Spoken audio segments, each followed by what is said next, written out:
हा पम्मी दी, पण काय गिफ्ट देऊ? फार महागातलं काही नाही, पण स्वतःच्या हाताने काहीतरी बनवून घेऊन जा. OMG, photographer.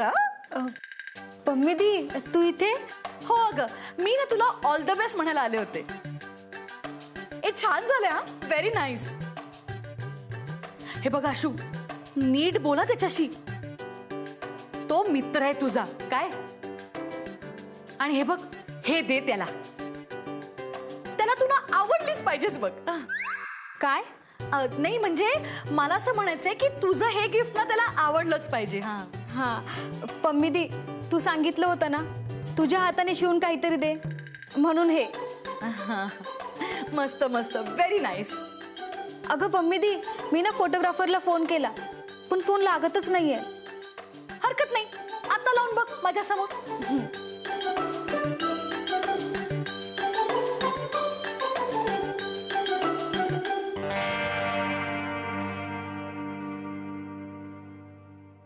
नाहीच लागत आहे ग. एक काम कर, तू ना त्याला कॉलेजमध्ये जाऊन भेट. कॉलेजमध्ये? नको. अगं हरकत काय, किती वेळ त्याच्या फोनची वाट बघणार तू. आणि तसंही कॉलेज तर समोरच आहे. तू तिथे जाऊन त्याला सरप्राईज दे. अगं पण हे काम. अगं तुझ्या मॅडमशी माझं आधीच बोलणं झालंय. मी त्यांना सांगितलंय माझं काम आहे म्हणून. चल चल उठ, बघ तोंड कसं झालंय. मस्त हसत जा काय. आणि हा शुभूसाठी शिवलेला रुमाल त्याला दे काय. बर, एवढं राहिलेलं काम करते आणि मग. अगं आशू, म्हंटल ना मी तुला मॅडमला सांगितलंय म्हणून.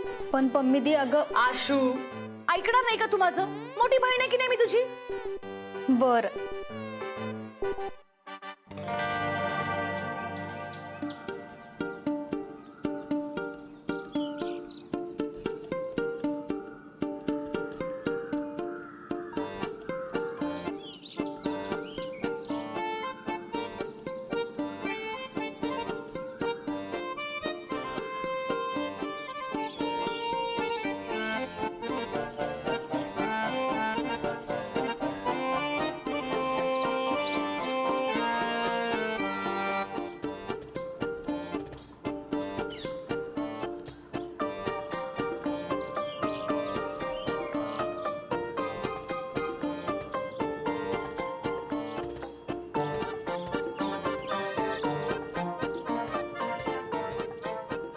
अजून शुभू आला कसं नाही ग.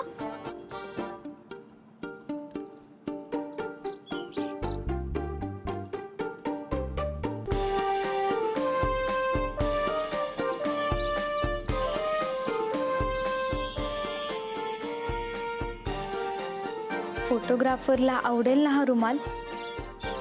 आवडेल. मम्मी दी, असं कुणीतरी आपल्या बॉयफ्रेंडचीच वाट बघेन. OMG, आज मित्र म्हणून वाट बघणारी ही आशू उद्यापासून बॉयफ्रेंड म्हणून याची वाट बघेल. तुझं हे स्वप्न ना लवकरच पूर्ण होईल आणि तेही मीच करेन. शुभूच्या मम्मीच्या डोळ्यात धूळ फेकून.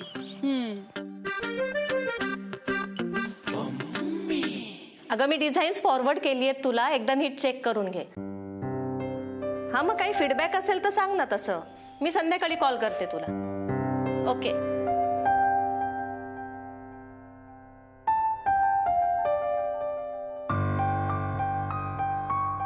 येस. अश्विनी आहे का? अश्विनी नाहीये. काही काम होतं का? खरं तर हो. अश्विनी बाहेर गेलीये. ऍक्च्युली ना आमच्या एक कस्टमर आहेत पम्मी पिसे म्हणून, त्यांचं काहीतरी काम होतं म्हणून गेलीये ती. काही निरोप देऊ का? नाही, चल मंदार.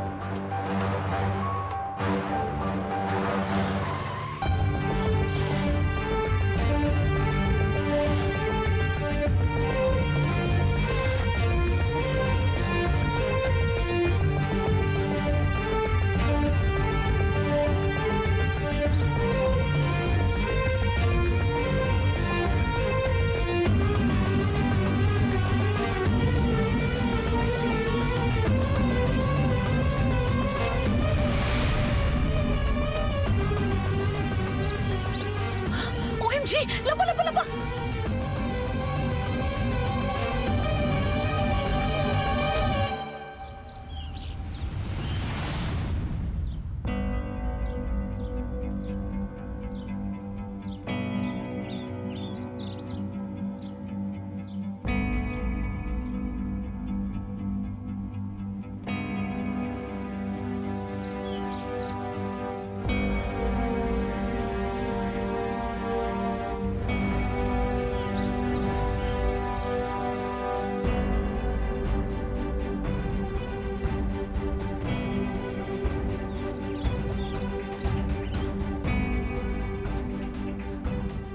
अश्विनी,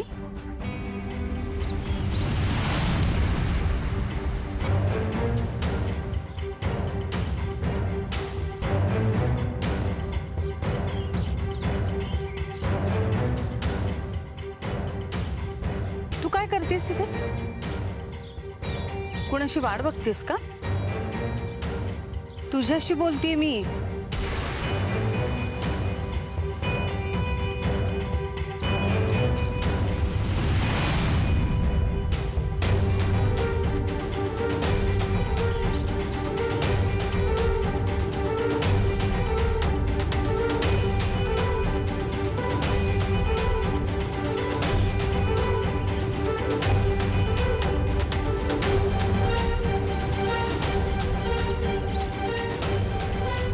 फोटोग्राफर?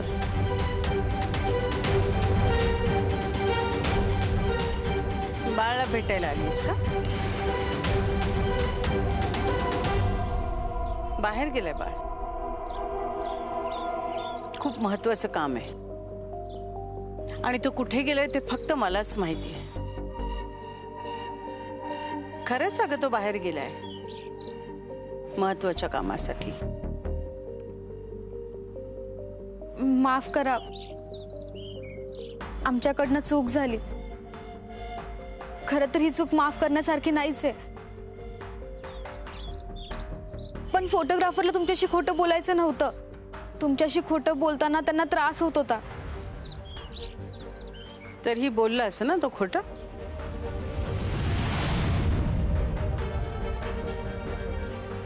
खरं तर कोणीतरी बोलायला भाग पाडलं असेल.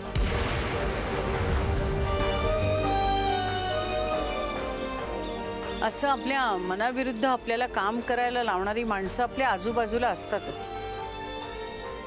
काय बोलते ग ही? काहीच ऐकायला येत नाहीये. पण आपण आपल्याला जपायला हवं ना, हो की नाही? मी तुला ह्याआधी एकदा समजावून सांगितलं होतं. आता पुन्हा एकदा सांगते.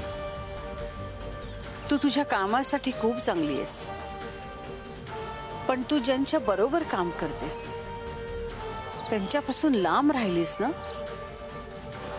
तर तुझ्या आयुष्याचं भलं होईल. आपण खूपच लांब आहोत ना. मंदार,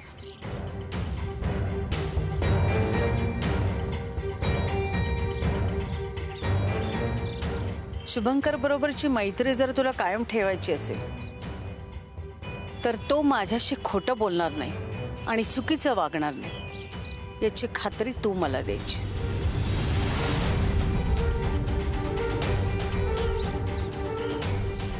आणि मला वाटतं त्याची खात्री तू देशील अशी मी अपेक्षा करते. देशील ना? हो, पण म्हणजे मी काय करू? फार नाही काही करायचं.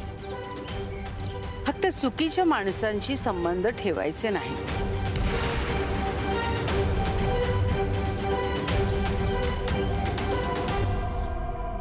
Excuse me.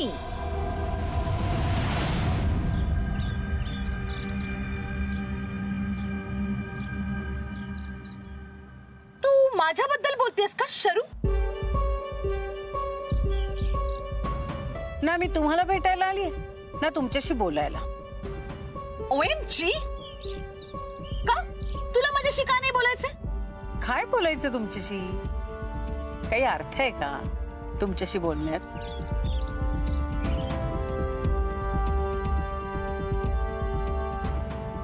बर, नको बोलूस. पण मी तर तुझ्याशी बोलू शकते ना शरू.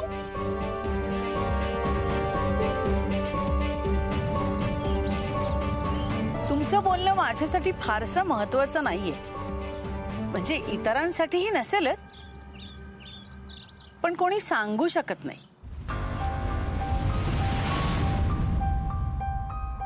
आणि तुम्ही फार फार तर काय बोलणार, झाल्या प्रकरणाबद्दल माफी करा वगैरे वगैरे, हो ना? OMG, माफी आणि मी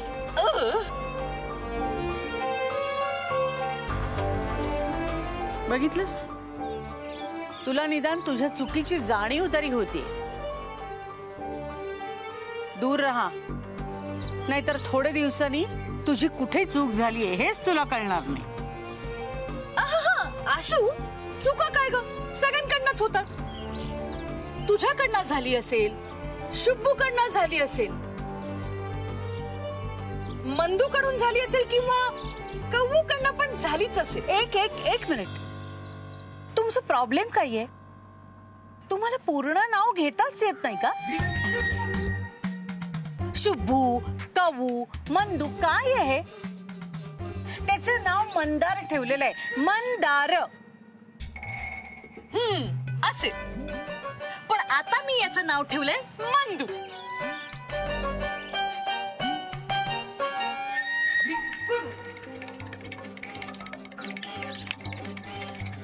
मंदू, तुझ्याशी बोलते मी.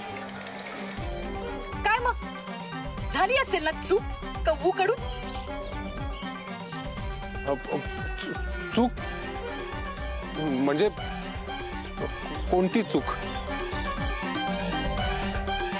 काय ना शरू, तू नेहमी दुसऱ्यांना चुकीचं ठरवतेस,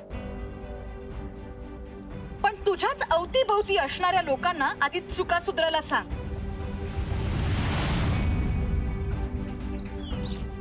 म्हणजे अगं म्हणजे तुला असं वाटतंय की शुभ्बू तुझ्याशी खोटं बोलला, आशू तुझ्याशी खोटं बोलली, पण काय आहे ना, तुझ्या अवतीभवती असणारे सगळेच तुझ्याशी खोटं बोलले.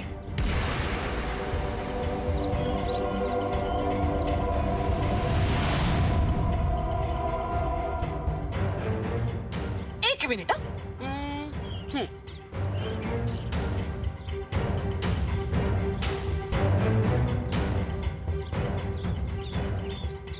हे बघ मंदू,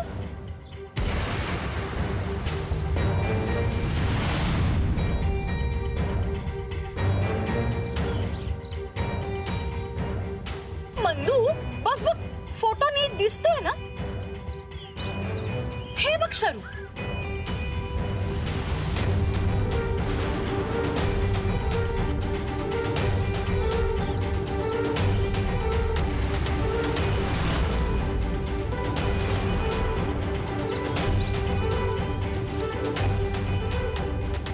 काय ना शरू, शुभ्बूच नाही, तुझ्या घरातले सगळेच तुझ्याशी खोटं बोलतात.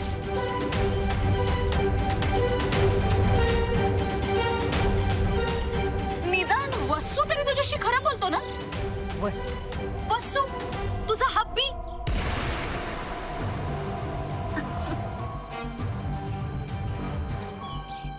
मंदार, आई सॉरी, मी गाडी काढ.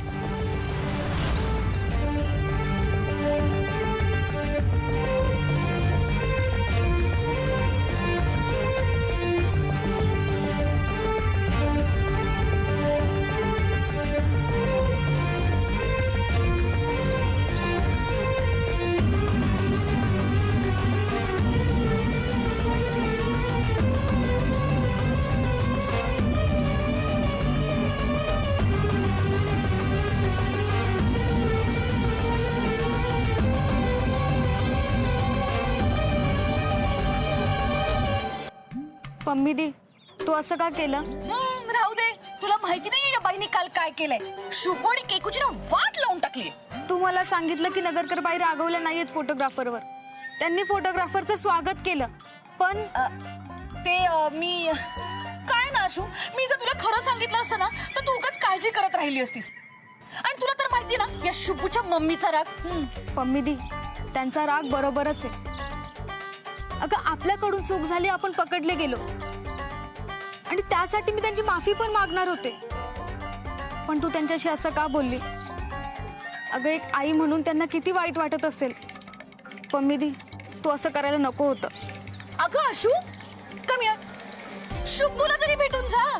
ते नाही येणार आहेत कॉलेजला, काही दिवस ते बाहेर गेलेत. येते. अगं OMG,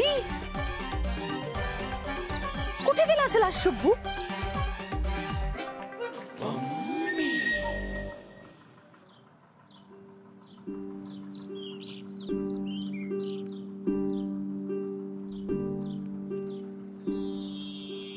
काय किती वेळ? तुम्ही इथे?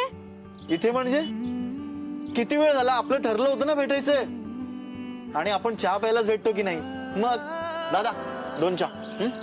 फोटोग्राफर, पण तुमच्या आई सांगत होत्या की तुम्ही की मी बाहेर गेलोय, भेटू शकत नाही. हो ना अश्विनी, तुम्हाला न सांगता गेलो असतो तर तुम्हाला वाईट वाटलं असतं, हो ना? हो, पण तुमच्या आईने सांगितलं तर ऐकायला पाहिजे ना.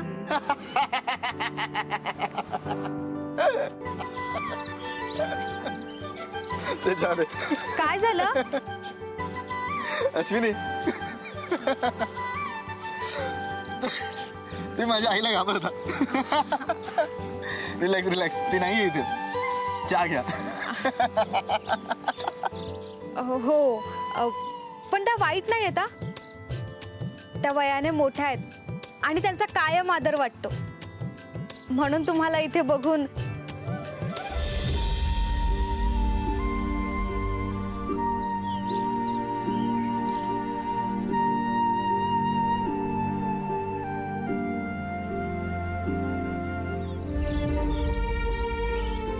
ताई चहा देऊ का?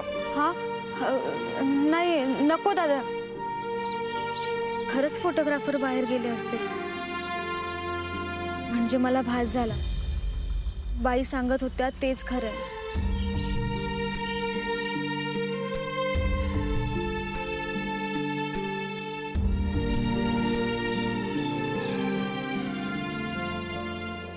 कविता, कविता, आले आई. काय झालंय? उन्हातून आलात ना, पाणी घेऊन येत होते. घ्या पाणी. मंदार, पाणी पी. आई. आई तुम्ही घ्या ना. मंदार, हो.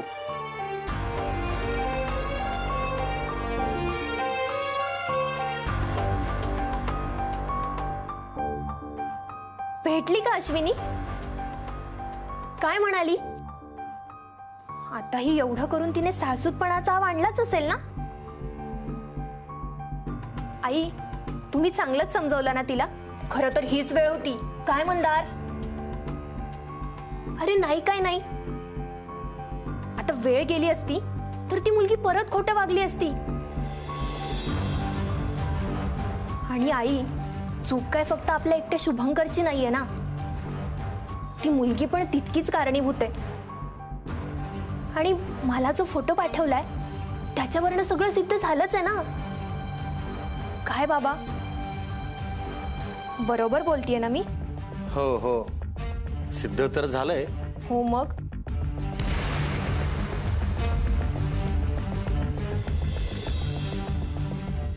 अगं कविता, तो फोटो तुला अश्विनी आणि बाळचा फोटो कोणी दिला? आई, आला तो मोबाईलवर आणि फोटो बघून मी लगेच नंबर डिलीट केला. कारण आता ज्याने फोटो पाठवला तो शूटिंगला गेला असणार, किंवा मग तिथे काम करणारे कोणीतरी फोटो काढला असणार आणि शूटिंगवाल्यांशी काहीच संबंध नाही ठेवायचा. म्हणून मी फोटो बघून लगेच नंबर डिलीट केला. त्याच्यामुळे कुणी पाठवला नाही माहित आई. कविता, अगं आईला कळलंय सगळं. काय काय कळलंय? अश्विनी आणि शुभंकरचा तो फोटो तू स्वतः शूटिंगला जाऊन काढलास, हो ना?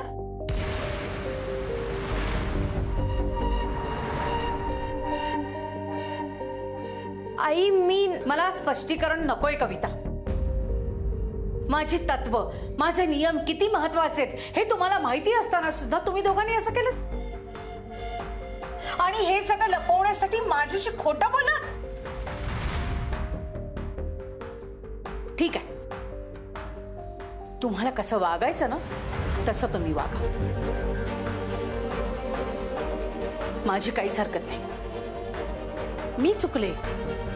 मी तुम्हा सगळ्यांवर हे नियम लादले. या सगळ्याची शिक्षा मी माझी मला करून घेईन. पण आजपासून मी तुझ्या हातचं काही खाणार नाही कविता.